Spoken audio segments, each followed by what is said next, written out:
Good morning, everybody. I'm Linda Conway. I'm the Executive Director for NEMPA, and welcome to the New England Newspaper Convention. We're doing things a little differently this year by offering both virtual and in-person training Monday through Thursday, with the in-person training on Saturday. So welcome to the first of the 2023. You can place any questions that you have in the chat or raise your hand so we can make it interactive throughout. And if you have questions that you want to wait until the end, we'll address them then too. So we're pretty free-flowing here. I'd like to introduce Kristen Hare. Kristen covers the local news industry and teaches local journalists as a faculty member for the Poynter Institute. She also writes a weekly feature obituary for the Tampa Bay Times, and she's the author of all 3 editions of 100 They Do in Tampa Bay Before You Die. She's a graduate of the University of Missouri School of Journalism. She spent 5 years as the Sunday features writer and an assistant editor at the St. Joseph News Press in Missouri, and 5 years as a staff writer covering race, immigration, the census, and aging at the St. Louis Beacon. A few years ago, Kristen started an experiment with Poynter in the Tampa Bay Times to test a couple of theories. People will read feature obituaries in a digital format, and those can drive loyalty through digital subscriptions or membership, and they help us remember what we have in common. That experiment turned into a 2020 fellowship with the Reynolds Journalism Institute at the University of Missouri, and that fellowship has brought data and some conclusions to her hypothesis. Today, she's going to share that information about why feature obituaries are important, worth rethinking, and reviving. Kristen? Thanks so much for that introduction. Linda, I can't see any of the participants, so if they raise a hand, will I see them? Yes, you know what? I'm going to go ahead and I can bring people on so you can see. No, you won't be able to see them. I'll keep my eye on it. That's fine. Yeah, let's just let me know so I can see it. And hello to everybody. I am so happy to be here with you today.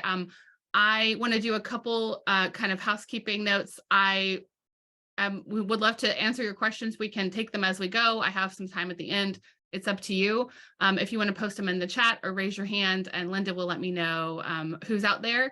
I would love to have this. I asked a question of you guys in the chat. If you'd let me know your name and where you're from, I would like to know who I'm talking to today. And you're gonna see me looking back and forth between 2 screens. I teach every week remotely online, and so have a setup. So if I'm not looking directly at this screen, I'm not distracted by an animal or a child or, reality television. I'm just looking at my notes on the other screen. So we're going to talk today about resurrecting the obituary, how what was probably your grandparents' favorite section got a digital makeover, and why your newsroom should be doing it. And I'm going to introduce you a little bit more to me in a minute. That was a lovely introduction from Linda. You can see below in the right-hand corner of each of my slides, I have my Twitter handle. I'm at Kristen Hare, and would love to also connect with you there. Before we get started, I want to introduce you to some of the people that I've gotten to know in the last 5 years of writing obituaries for the Tampa Bay Times. This is Gary. When he died, his obituary said that he had no family, and the people who were at the residential home where he lived reached out to me and said, "That's not true.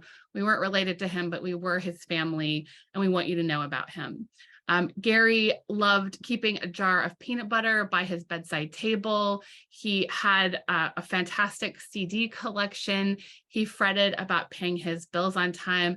And to remember him, they had his favorite meal, which is pictured here, a spaghetti dinner. Next is Najoni. This is a member of the Navajo Nation who, when she wasn't in drag, was known as John Silversmith, and he helped foster drag in Orlando and create a space for drag performers where young and up-and-coming performers could start to get comfortable and safe and build a family on stage and off. And John died during the height of the pandemic from COVID. This is Miguel. Miguel grew up in Plant City, which is a farming community here in Florida, and he grew up as part of a migrant farming family. He really wanted to go to college and ended up getting his degree from USF, and also died because of the pandemic, was planning on building his mom a house and helping his siblings get through school. This is Anne Hodges. She was a star in all rights, and she left Broadway for dinner theater in Florida, where she was also the queen of the showboat. And when she decided she didn't want to do that anymore, she became a very beloved and equally dramatic yoga teacher at the Don Cesar, which is St. Pete's big pink hotel. It looks like a birthday cake. And finally, this is Dorothy. She helped integrate her St. Pete neighborhood, her church, and her school. And when she was 73, she jumped out of a plane because she told her kids that if her husband did it, she could do it too. And she was also, as you can see, a motorcycle driver. So I'm Kristen Hare. I have been at Poynter since 2013. As Linda told you, I was an obits fellow at the Reynolds Journalism Institute. I worked for 5 years at the St. Louis Beacon, which is an online nonprofit that is now part of St. Louis Public Radio. And before that, at the St. Joseph News Press, where I was a Sunday features writer. I served in the Peace Corps in Guyana, South America. I also met my husband there. I lived in his village. Went to the University of Missouri. I'm a native Missourian and someone who loves Florida very much and is happy to be here. And as Linda said, I've written 3 books about things to do in Tampa Bay. And there's definitely an association between writing obituaries and writing bucket list books. My job at Poynter is now teaching. Before that, I have spent the last 9 years covering the local news industry. So one of the things that I have witnessed in the 20 years that I have been a journalist is that reported obits, particularly those about just our neighbors, regular people, have been a staple. And I started to discover that they were dying, like so many other things in local news. I discovered this because I started applying for obit jobs. And I applied for one at the Tampa Bay Times. And while that position was open, they killed it, as it does happen to open positions in newsrooms in tough financial times, which we've been in for about 10 years or more. And I applied at one for the Dallas Morning News. Between when they interviewed me and were ready to make an offer, the same thing happened. And I started to worry that this thing that I felt was so important, that nobody else was doing better than local news was, and that helped remind people of what we have in common, was going to be another thing that we lost in the contraction of the newspaper industry and in the difficulties facing local news. So then I remembered that I work, my beat is local news, and specifically the how local news can transform and remain relevant in the times that we live in. And the place that I work owns a newspaper. The Poynter Institute, which is in St. Petersburg, Florida, is the nonprofit owner of the Tampa Bay Times. And so I went to my boss, Neil Brown, and said, would you let me experiment? Could we see if there's an audience for this? And he said yes, and I've been doing it for 5 years, and they now pay me as a freelancer. So I want to tell you a little bit about the things that I learned. What we're going to talk about today is how I experimented, why data and listening were key, how print habits held us back, and how to do this yourself. So it started with the Tampa Bay Times and Poynter, and I went to my favorite editor, Maria Carrillo, who for many years was at the Virginia Pilot and then the Houston Chronicle. She's a long form editor and a friend. And I said, Maria, would you be my editor for this? She agreed. And we started doing it in 2018, and we're just kind of slogging through on our own. And it felt very much like what we were doing was good, but it wasn't connecting with a digital audience. I'm really lucky that I had a lot of patience from both organizations to let us figure this out while we all did our regular jobs. And so in 2020, I applied for a fellowship with the Reynolds Journalism Institute at my alma mater, MU. And, then the pandemic happened, so it was all remote, but it was actually a perfect time to be thinking about and talking about writing obituaries about members of our community, because as you may remember, a lot of newsrooms did that. A lot of newsrooms decided that they wanted to capture the lives of the people who were dying from the pandemic. In the height of that, the Tampa Bay Times was one of them. I wasn't part of that project, but I was able to spend the time that I was working on the year on my fellowship to really dig into data and to have an excuse to get extra nosy with some information I hadn't had access to before the newspaper. So the hypotheses that we had were that people would read feature obituaries, but they needed a digital makeover. They needed to feel fresh and new. They had an opportunity to be really engaging on social if they were done correctly. We thought that these stories would drive loyalty through digital subscriptions, membership, recirculation, and time spent. Recirculation and time spent are high markers of loyalty and signify usually that someone will become a subscriber, or will at least get on the path to subscriptions. If you aren't thinking about this yet, if you haven't started worrying about this yet in your newsroom, I want to encourage you to. If you're not somebody who makes the decisions, I want to encourage you to be deeply, deeply curious about how your newsroom makes money so that you can understand what you're doing and how it's connecting. I think you'll be surprised to know that the stuff that you love can connect really well. It is not all about chasing stupid clicks. Finally, it was 2018 when I started doing this, and I really believed, and this wasn't something that was measurable, but I really believed that obituaries were something that would help us remember what we have in common, past how we pray and how we vote and who we love. Sharing a zip code with someone, sharing a neighborhood, going to the same deli, going to the same dressmaker, going to the same bodega, going to the same beach. Those things are things that matter, and that we should. One of the roles of local news should be to remind people of them. Writing obituaries is not depressing. It can be depressing, but generally it's an incredibly uplifting thing to do. And I'm going to come back to this and actually give you guys some tips on how to write obituaries yourself. But I have found it, I write one a week, and I have found it to be the most uplifting and meaningful thing that I do, and really puts a fine point on the decisions that I'm making in my life. So I'm just curious, you guys can raise hands or tell me in the chat, is your newsroom running reported obits? You can let me know in the chat. There are 14 of you here. Is your newsroom running reported obits? Oh, here, I see it also Q&A. Have I seen the show Dead to Me? No, I have not seen the show Dead to Me yet, Annie. I really want to see it. It looks fabulous. It's on my list. Kathy, what kind of obits are you running?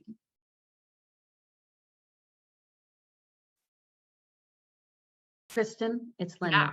We were having a little problem with the chat. I see Q&A people are answering. Yeah. Okay, good. All right. It looks like it's on now. So, Yeah. all right. Perfect. Thanks. Okay, chat is on. Awesome. Yeah, you guys can go into Q&A. At the top, you'll see it should have some things in there. Would love to know, if you are doing them, what kind of obituaries you're doing. Yeah, life stories, that's fabulous. They typically run a month after people have died. That's great, Kathy. That is essentially what I'm doing. Some other people who are listening, your newsroom may do them still, but they may be kind of breaking when the mayor or the governor or someone who's really well known run. Yep. Renee, we run obits on business people with links to official obituaries, but we're not doing original reporting. This is great. I think newsrooms do these in all different shapes and sizes, depending on who owns you. If you're independent, you may be doing more of them. And what you're hearing from your community. I have interestingly found that smaller newsrooms tend to run more obits, more reported obits of all shapes and sizes than bigger ones do, because they hear about it if they don't.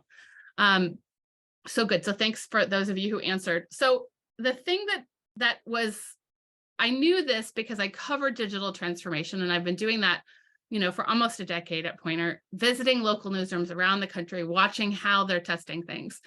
And this was really true for me, though, and it was a mistake that I made in the first couple of years of doing this. And that was an understanding that data and listening to your audience are key tools in refining an experiment like this. we have a little bit of a tendency now in, the year of our Lord 2023 to try stuff. If it doesn't work immediately, we drop it. And I'm so grateful that we didn't, because I'm going to share some data with you, even more recent. This matters, it is important, and it is connecting with audiences. So this is very old data, but from 40 stories from the year that I was working in my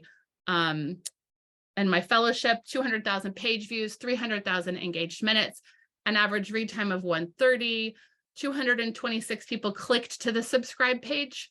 That doesn't mean that they actually subscribed, but they went through and clicked over to subscribe.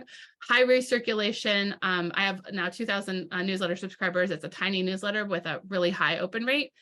It is about 60% now. And hello, Chris. Good morning. I'm happy you can join us.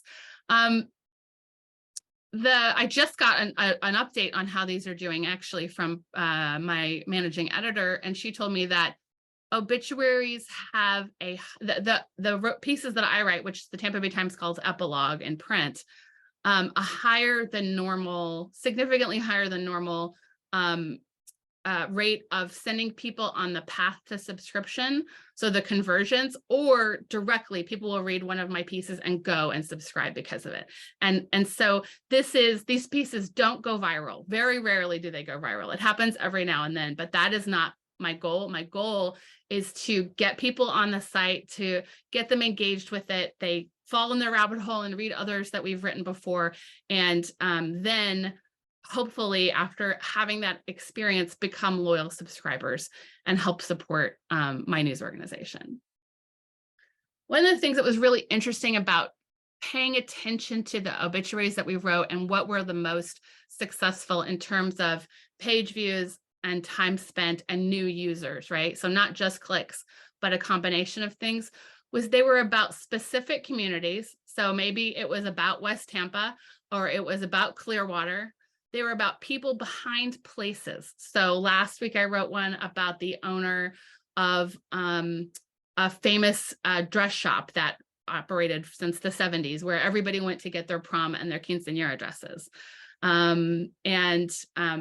This weekend I wrote about a woman who ran 2 delis in Clearwater, an Italian woman, and everybody called her mama. Those kinds of stories people really click on, because even if they're not sure they know the name, they might know the place. And then lives we can learn from. This is another one that I really love to do. I wrote about a woman who ran a very famous beach motel and restaurant, and she had these sayings. And so the story was the sayings that she shared with her grandchildren, who called her nanny. Another one about a Holocaust survivor and 5 things that she taught actively when she spoke to students, things she wanted people to know that are incredibly relevant now. So if you don't have access to data, these are a couple of things you can do to get it. And it's I now have the keys to the kingdom and can go on Parsley every day and see how my stories are doing, and follow certain pathways to see how it's going. But requesting access or regular reports from the gatekeepers, like, hey, I want to know if these are connecting. Can you let me see these numbers once a month or once a week?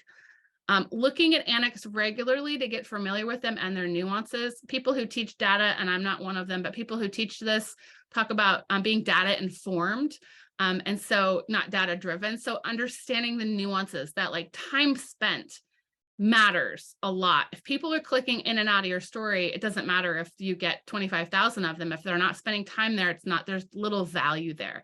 Time spent is a marker of loyalty, for instance.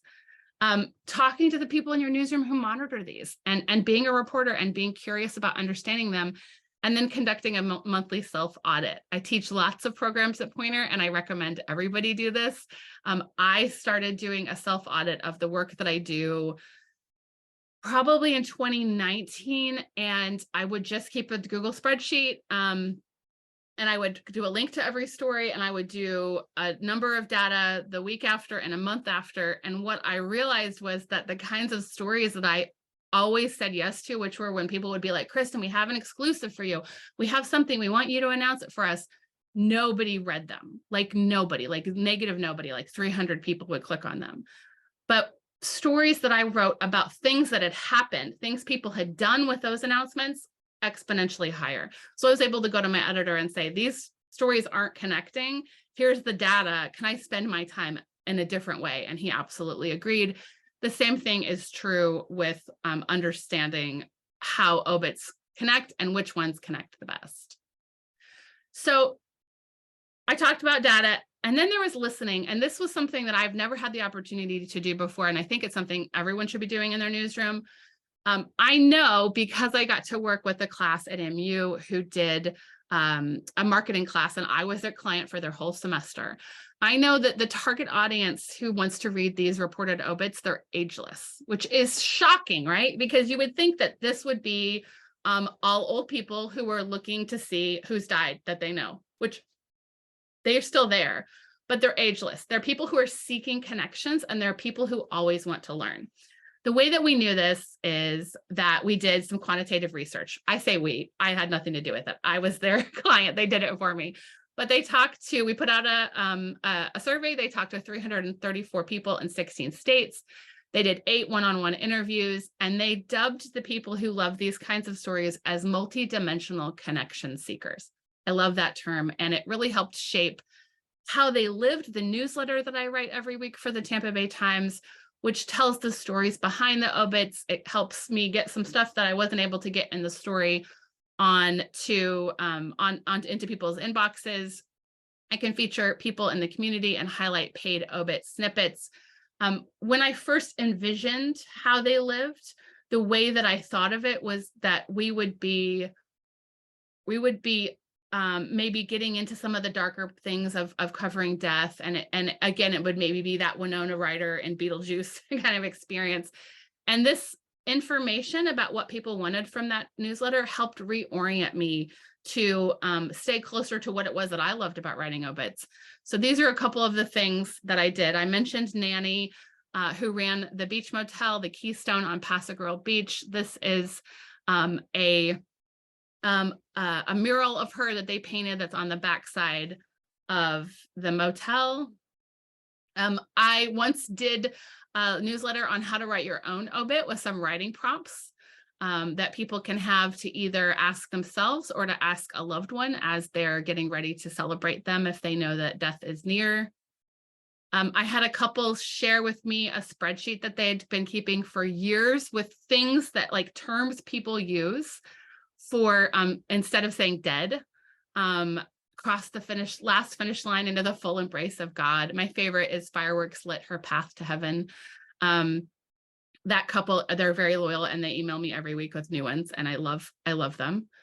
And then sometimes people write their own obits, and they're so stinking good, we have to share them. So I'm just going to read this one to you. Hershen, Maynard, croaked at the age of 90 years old on August 7th, 2021. I wrote this obit and paid for it. A fearful child who overcame his fears to become a military officer, scuba, and skydiver. Light plane, slider pilot, and entrepreneur. In the end, I was not afraid of anything. I will be remembered for a while by my family, all whose names I am far too cheap to list, and a few friends. I had a pretty good life, and everyone dies. I just love that. And there are always some gems there that are just really nice to share. So this was one of the people that we talked to, that the students talked to when they were doing this. And it really gets at, like, why we're telling these stories. It's because good reported obituaries can preserve stories and highlights of ordinary people who make the world a better place. And a lot of times those stories vanish if no one's there to tell them. So some tips on how to conduct audience research. Again, something that, like, if you haven't ever tried before, I really highly recommend it. Pair with a marketing class for a semester. Learn best practices from projects like Harkin or the Listening Post Collective or KPCC, which is a public radio station in LA. Or work internally with the business side. So I want to try something new. Can you help me understand what our audience is, who they are, and how we can best serve them? They, I imagine, would be thrilled to have your attention. So another thing that I learned that I hope will resonate with a lot of you is that print and legacy habits are really hard to break, and they do not work at all for digital. I only worked in a print newsroom for 5 years of my 20-year career. And so much of my brain was really shaped by that experience. I'm 44, I'll be 45 next week. And so I did, have a moment where before you know, things got weird and bad, and so much of that thinking really like hurt us in the beginning. So these are a couple of the things that we got wrong.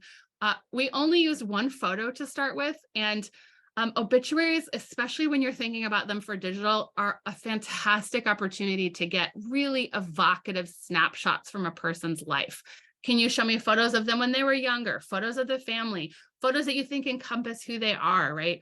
And I was running one photo, and it was also a boring photo. It was usually just like a smiling photo. It wasn't evocative. There's something so powerful about people's own snapshots, especially when you have them on the internet. They stand out in a way. So that was one thing we got wrong. Man, I'm so embarrassed that we got headlines as wrong as we did in the beginning. But we used the word epilogue, which is it's a print product, right? And so the headlines were something like epilogue, a toast to the Diamond Lady.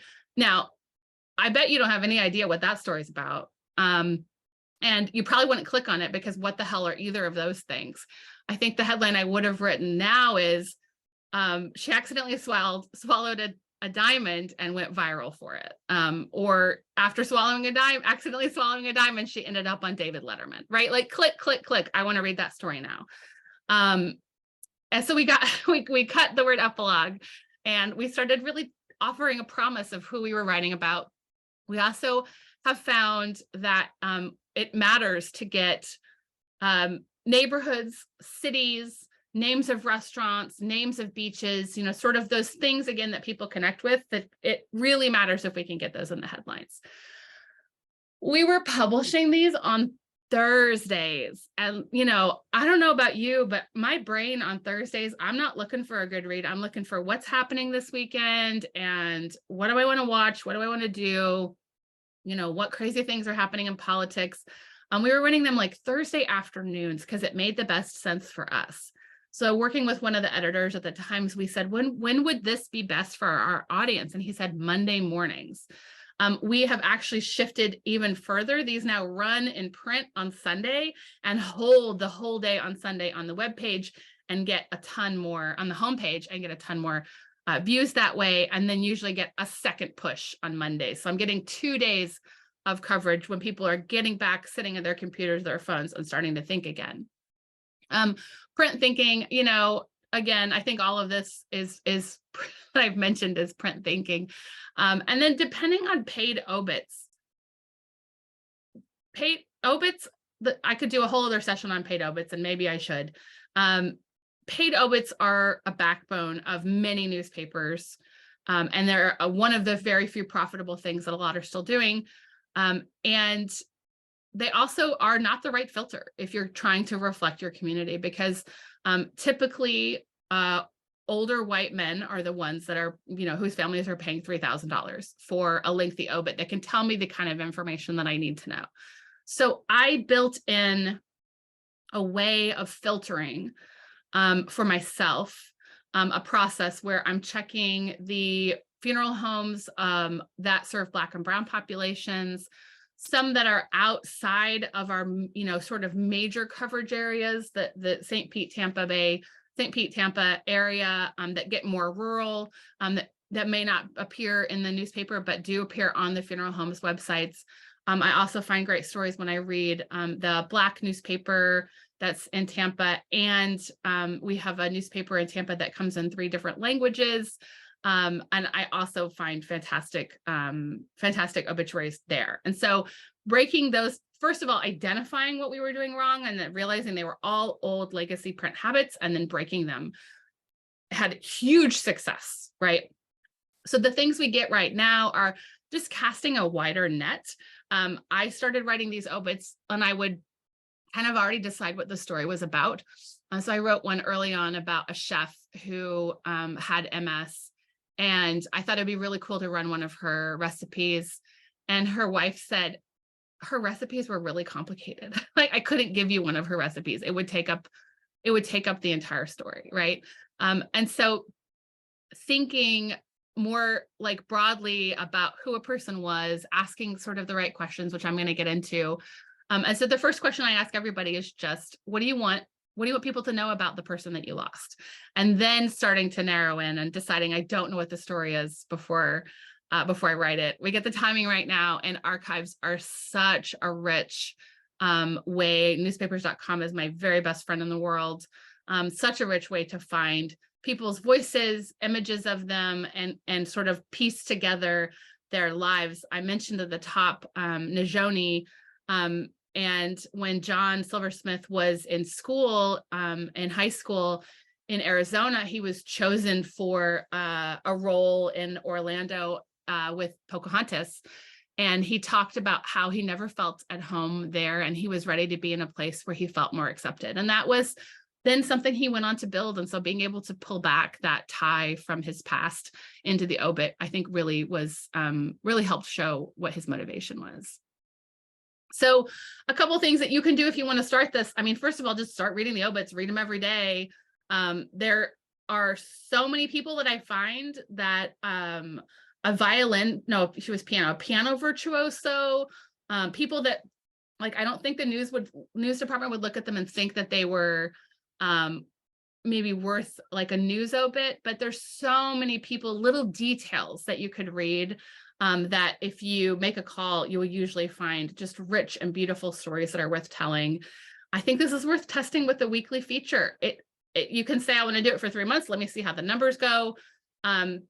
We have a hard time sometimes committing to series and big things. And so I would recommend you soft sell it as an experiment like I did. Follow the numbers, see what they tell you, and be patient. This is, I think, work that's worth doing and worth figuring out. And I'm going to show you some different ways that people are figuring it out. If you're reporting obituaries, these are the questions that I start with, right?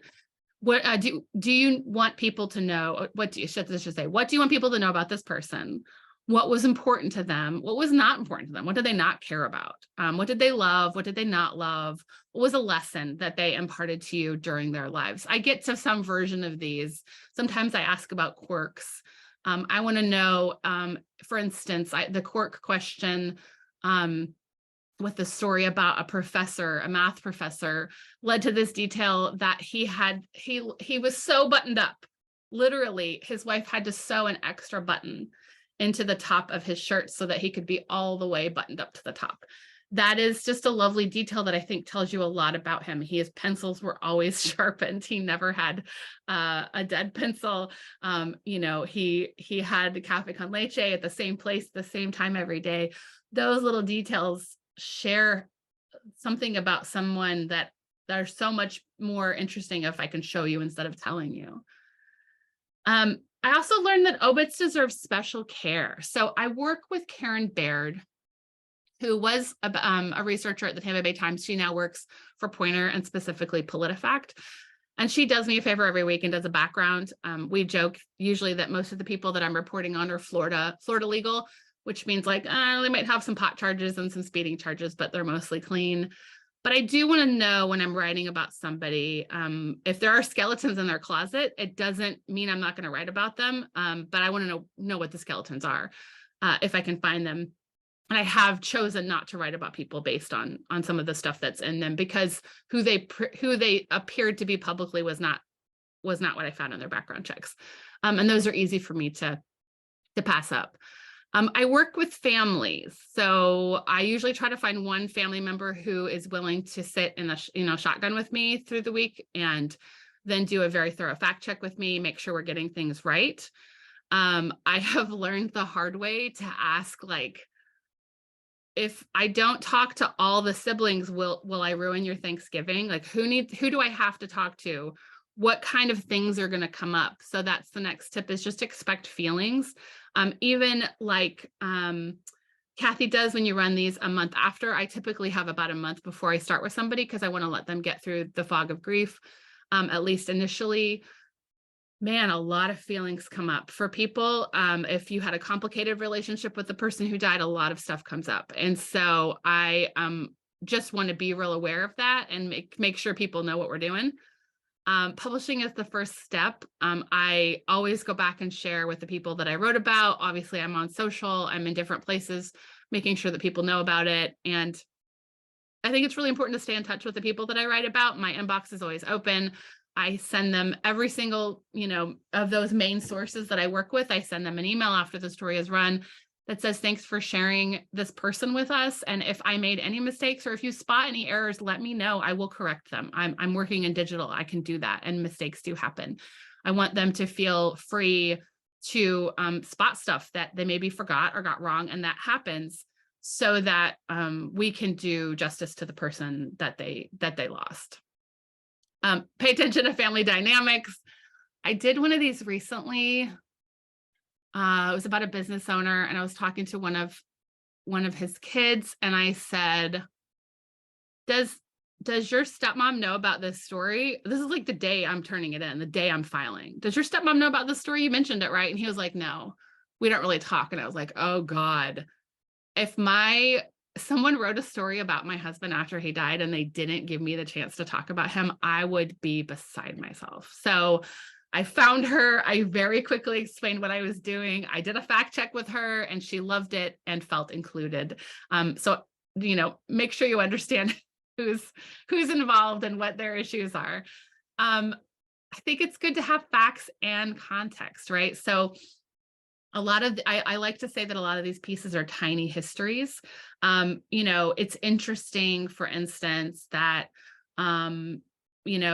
Najoni was a drag queen, and that when she started, there was like one club, and she is the one who created the college night to help more kids try out drag and see if they liked it, right? So understanding the context of the time, the place, the people, I think matters.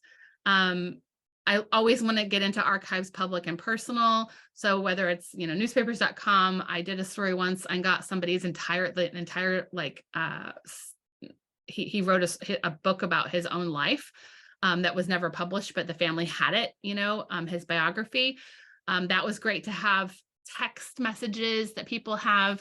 I did a story about a man who basically changed food photography. He worked at Bon Appetit and several other major magazines and just made food photography, like food. He elevated it to an art, and he and his husband moved to Tampa Bay. He was dying. They opened an ice cream restaurant. And so he had obits written about him in the New York Times, Wall Street Journal, Bon Appetit, everywhere. And as I was talking to his husband, I said, what did he think? His name was Romulo. And so what did Romulo think of people always taking like photos of food with their phones, like, and posting it on Instagram? And he said, oh, he loved it. He did it all the time. I have his phone and I have like 800 of his photos. And I said, can I have like 50 of them? Can you send me 20 of them of your favorites of his photos? And he said, yeah. So instead of being a written story, the story was a photo essay using this food photographer's own snapshots. And then just being aware of feelings. It's hard. I mostly write about people who have lived good, long lives, but that's not always the case when they're young parents. That's really hard on me personally. Obviously, it's really hard on the family members. So I try to give myself some time and space to do those stories. I did a story in the fall about a young man who was 15 and died on his way to school. He was hit by a car. And I wrote that story while listening to my own 15-year-old son in the next room, listening to music and playing video games. And so just being aware that like this can cause some trauma, both to the people that you're reporting on and for, and to yourself, and making sure you have some ways to offload that when you're done. I learned you can use outside funding to build your experiment. So my fellowship with RJI included $20,000, which I got to keep and help make up for the extra time that I was working to do this. So if you're interested in experimenting with this or something else, look for fellowships, look for grants, look for partnerships. There are great lists of them everywhere and lots of ways that you can convince your newsroom, hey, we got a little bit of money, we can try something out. Money talks and newsrooms need it. And so if you can do it in a way that feels ethical and authentic to your newsroom, it is definitely worth doing to further the thing that you want to build. I'm going to leave some time for questions, but I just want to say also, obits are still the Wild West, even though this is the oldest form. I feel like one of the oldest forms of communication. It's something all cultures do in one way or another. When I lived in Guyana, and still They run death notices on television. People just sit down in the evening and watch death notices. They're basically video obits. There's still a lot changing because of what's happening to the newspaper industry. There's a lot changing and a lot of possibilities. So here are a couple of things that I think are exciting. This is the Oakland side. They're a newspaper, a digital newsroom in Oakland, California, and Berkeley side this is Berkeley side, but both Oakland side and Berkeley side do this. As a part of our service to the community, Berkeley side is honored to publish at no charge obituaries of members of the Berkeley community. So they're asking people, you write it. We're going to look at it. We're going to do a quick fact check and make sure this is true. This person existed. And that what you're telling us is true. And we're going to run it for you for free. This is a loyalty play. Berkeley side, which is a for-profit online newsroom in Berkeley, California, was not dependent on paid obits. And they decided that the thing that they could start to do is build connections with their community by having them submit obits that they could run for free. And it has been something that has led people to contribute and to become members and to support them. And this is something that I have consulted on. This is Mary, and she runs a fabulous TikTok account called Tips from Dead People. And she pulls up old obits and we'll go through a little bit of what it says and then kind of distill like, hey, this is a tip from this person about living your life to the best, love your people, honor where you're from. You can see that this third one here, 104.9 thousand people. She has quite an audience and has a really cool approach. Mary is also the founder of Epilogue, which is seeking to put obits online and create space for people. She calls it like the not, but for death.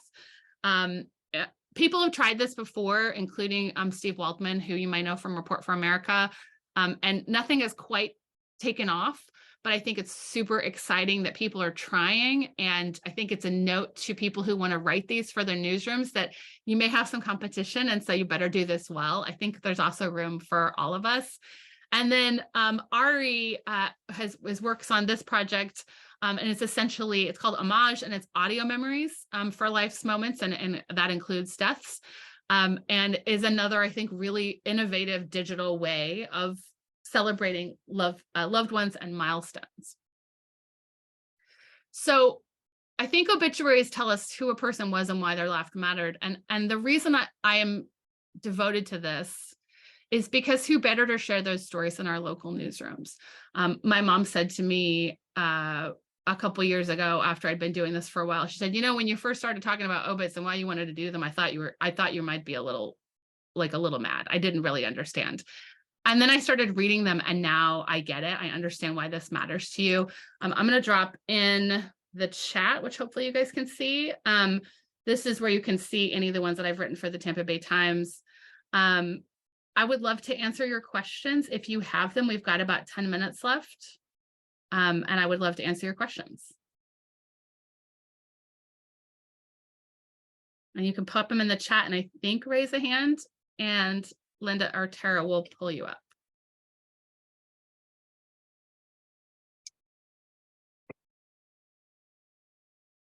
Oh, how do I find the families? That's a good question, Kathy. So it's gotten easier. I don't know if it's because I've gotten better at it. It helps that I work with the researcher, because she's usually able to background people for me and also pull up families, but those phones rarely work. Those numbers rarely work. It's really about, especially if you have a report, like a written obituary on someone, going family member by family member to find the younger members of the family and see who's online. And then I stalk their Facebook pages and try to see where they work. And then I hopefully can find an email address for them. I have cold called them before. About a month ago, I wrote an obituary about a man who ran a bodega for 40 years. He was a Cuban immigrant and ran a bodega in West Tampa for 40 years. And his daughter, whose name I found in his obituary, is an accountant and has a website. And I cold called her and I said, hi, my name is Kristen Hare. I'm with the Tampa Bay Times. I write obituaries about people in our community, and I would like to write one about your dad. She burst into tears. and this is the first time that's happened to me, and said, thank you so much. We could not afford to pay for an obituary. And this is really meaningful. And it was a lovely story that did really well. So lots of research, but it doesn't take that much time. I think it's just kind of understanding how to find people. So obituaries for names, Facebook. A lot of times when I'm not sure if I've got the right person, I kind of cross-reference and I'm like, okay, well, this is a brother. Is this person friends with this person on Facebook? Because most people, regular people, don't have their Facebooks locked down as they should, to our advantage. So I'm usually able to sort of triangulate from there and find people. Good question. What else do you guys want to know?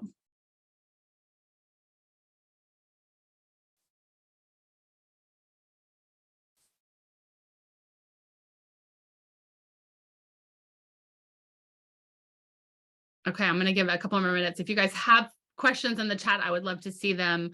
I want to tell you about a couple other people before we go. This is William. He was the first Black city commissioner in Safety Harbor in 1964 and helped found the Weekly Challenger, Tampa's Black newspaper. Okay, here's a good question. From Kathy. Does it make sense to write about someone if they already have a great paid obit? I think so. I mean, I don't think it's an either or thing. I don't think we're working at cross purposes.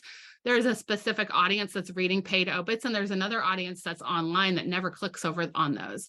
I also think it makes sense because they're not paying me to do it, and so I'm not beholden to them. I don't need to put any shine on it. I can tell what I hope is an authentic story with some little flaws and some quirks, and whatever the story, wherever the story leads. I'm always very gentle with those, but for sure, I think it makes sense to do it. Also, I want to tell you guys, one of the hard lessons that I've learned repeatedly is when I reach out to a family, I have to be really clear that I'm a reporter, because obituaries are so many things. A lot of times they'll say, well, how much does this cost? And I'm like, no. So part of my pitch now is I'm a reporter. I write remembrances of people in our community. There's no charge for this, to make sure that they know it. Okay, so a good question from Tommy from the Stove Reporter. Seeing more transparency and incredibly moving stories and obits about people who suffer and perhaps die from drug and alcohol use, as well as people who lived with mental illness. Any advice on working with families with these difficult topics? I think this is a great question, Tommy. I think you have to have the right family, and they have to be in the right space for it. The ones that I've seen that are the most beautiful are the ones that a family member has written, same with suicide. And I don't think any of those topics are taboo. I think they should all be on the table, but they have to be willing. The family has to be willing to go there with you. And you should brush up on trauma-informed reporting. You should understand, at the very least, that when you are talking with somebody who's been through something traumatic, this was certainly the case with the mother of the 15-year-old that I interviewed, that you need to guide them into the dark space, and then you need to walk them out. You need to talk to and you don't just get them to tell you about the horrible things that happen and say, okay, thanks, bye. You have to slow down enough to say, who have you heard from what's uplifting? What are you looking forward to right now? Tell me about something that's good in your life. And if that feels weird, I can just say that that's okay. We have an obligation to do no harm. And so making sure that they're ready to talk about it and willing to be transparent, I think is key. And then maybe having someone in a recovery community or in, a community that deals with people who don't have homes, having them kind of do a sensitivity read for you to make sure you're using the right language. I certainly use that when I write about communities that are not my own, which is very often. So I want to make sure that the language that I'm using is both accurate and respectful, and again, won't do any more harm. Really good question, Tommy. I'm going to keep talking, but if you guys have questions, keep bringing them because I love it. So this was William. This is Julie. Julie was one of those people who I read her obit and was like, what?